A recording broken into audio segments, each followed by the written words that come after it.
E aí, gente, era nem Science aqui. No episódio de hoje, a gente vai falar sobre um tema diferente, mas que tem a ver com um tema que foi bem presente no canal durante muito tempo, que é relacionado à neurociência, mas do ponto de vista um pouquinho mais paleontólogo, né? Que é relacionada à neurociência relacionada a é, dinossauros, no caso, né? Você pode ver aqui na capa, por exemplo, o T-Rex aqui, que tem a ver. E, obviamente, como ele é popular, também é interessante sempre achar algo desse tipo. Então, é sempre bom para uma notícia relacionada a esse tema. Então, uma pesquisadora brasileira, que é muito conhecida, chamada Suzana Herculano, né? Ela escreveu um paper sozinha, né? Relacionado a prever o tamanho do cérebro, né? E até sugerir coisas relacionadas à cognição em dinossauros, que são semelhantes a aves na questão, na questão relacionada à árvore biológica deles. Não é esse nome específico, a árvore epigenética, provavelmente, deles, acho que esse é o termo correto. Aí eles já começam aqui. Será que o Tiranossauro Rex, né? Era smart, é tão inteligente quanto um chimpanzé, né? E essa comparação que eles fazem, que a gente vai ver, né? Que ela faz.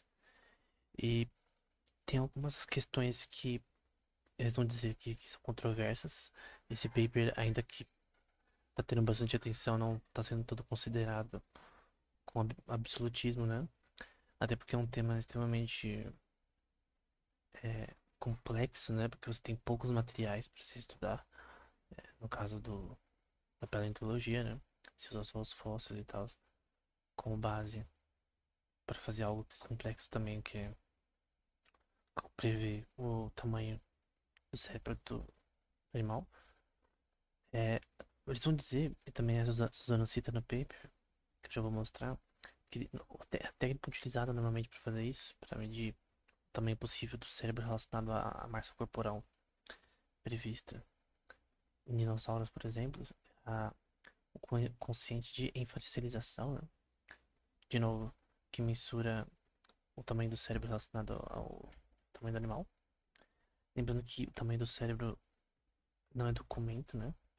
Tem a ver a relação também com o corpo dele. O cérebro, por exemplo, de um elefante, ele é mais pesado, maior. E em algumas áreas até contém mais neurônios do que no ser humano. E por isso ele é mais inteligente. Então, quantidade de neurônios e tamanho não é sinal de inteligência, né?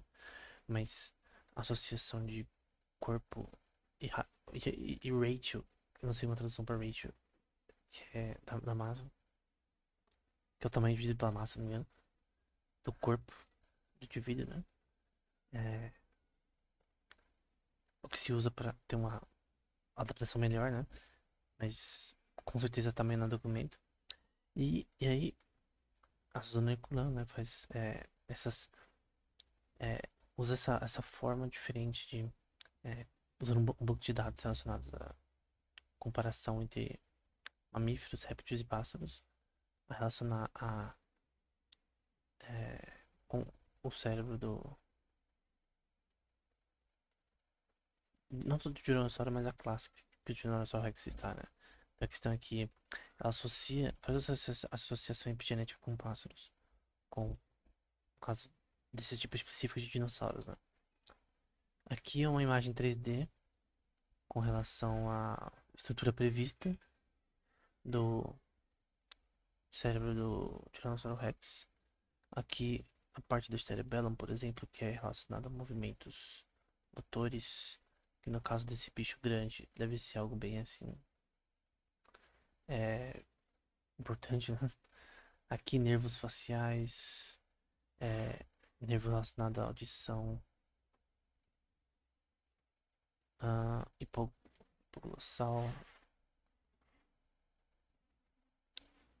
esfera cerebral, enfim. A parte olfativa, né? Com certeza extremamente importante, né? Para que ele possa ser um predador consistente, né? O nervo óptico, né? Que obviamente trata da visão. Aqui outras coisas distintas, enfim.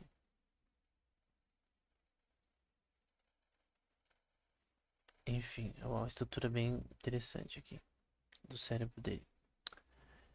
E outra coisa que ela falou que é relevante, né? Por exemplo, é, isso mostraria, ela fala também no paper no final, na discussão, que isso mostraria talvez que o T-Rex ele tinha não só um corpo muito grande e forte, né, mas ele tinha uma inteligência, talvez. Seria uma sugestão. A conclusão do paper sugerida é essa, né? Que provavelmente, talvez, talvez, né? O Tiranossauro Rex e outras classes de dinossauros eram bem inteligentes. E tudo que antes era pensado, né? É que nem eu disse antes, a própria pesquisa da Suzana Herculano, que ela ficou famosa por causa por conta disso. Porque tem um paper que eu já mostrei no canal já, no passado.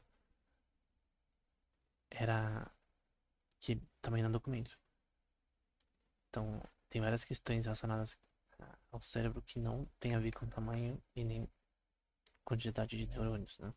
E nem a relação de corpo-massa cerebral. Às vezes também não tem nenhum fator determinante na inteligência do animal. Então essa questão é extremamente importante da gente entender também, que é uma pesquisa dela mesmo.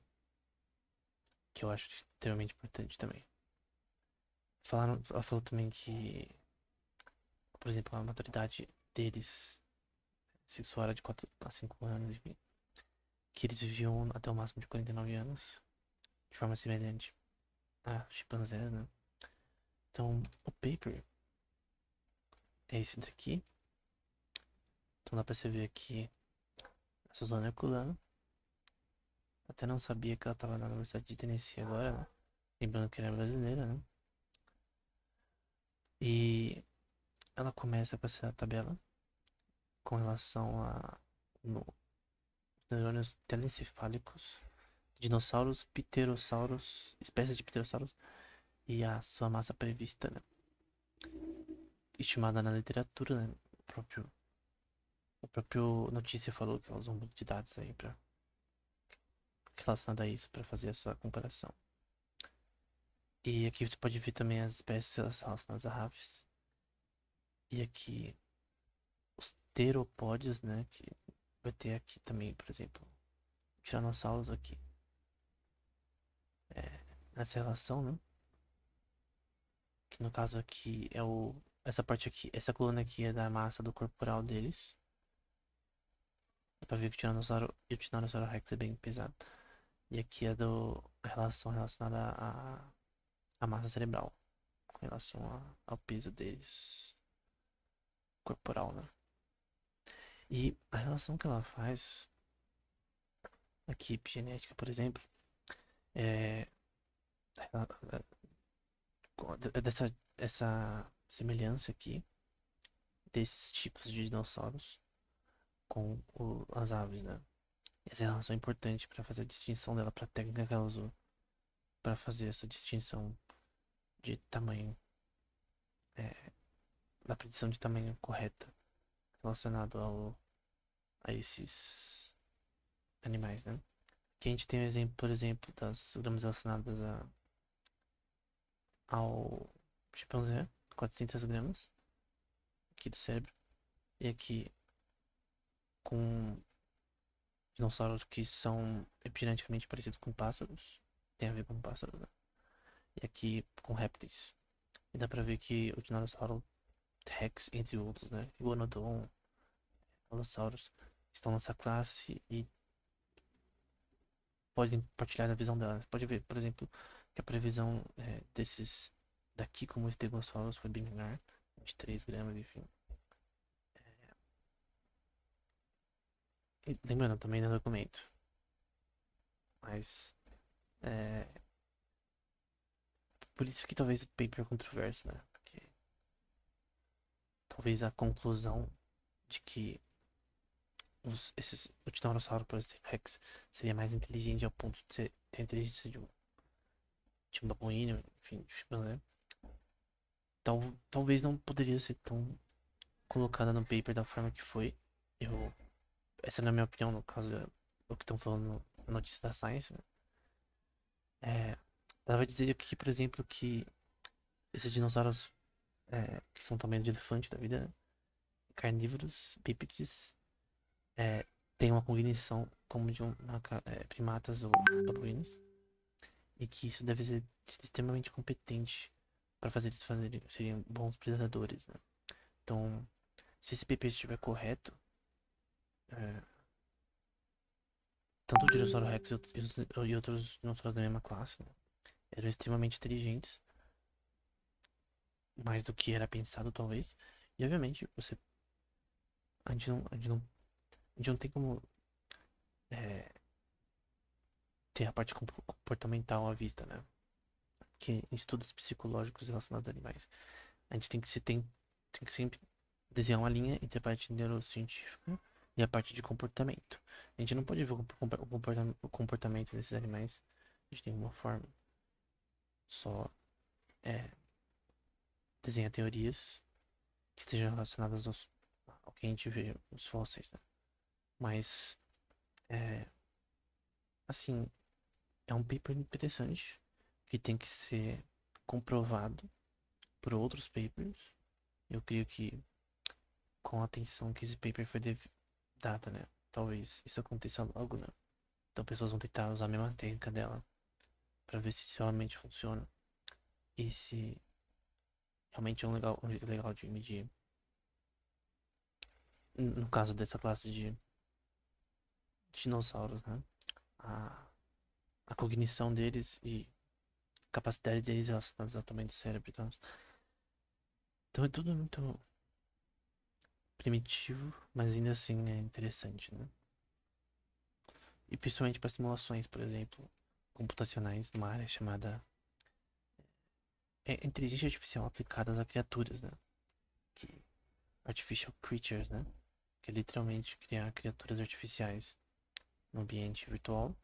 Talvez é, isso seja importante desse ponto de vista também, né? De você simular computacionalmente esses dinossauros de forma mais acurada, como tendo uma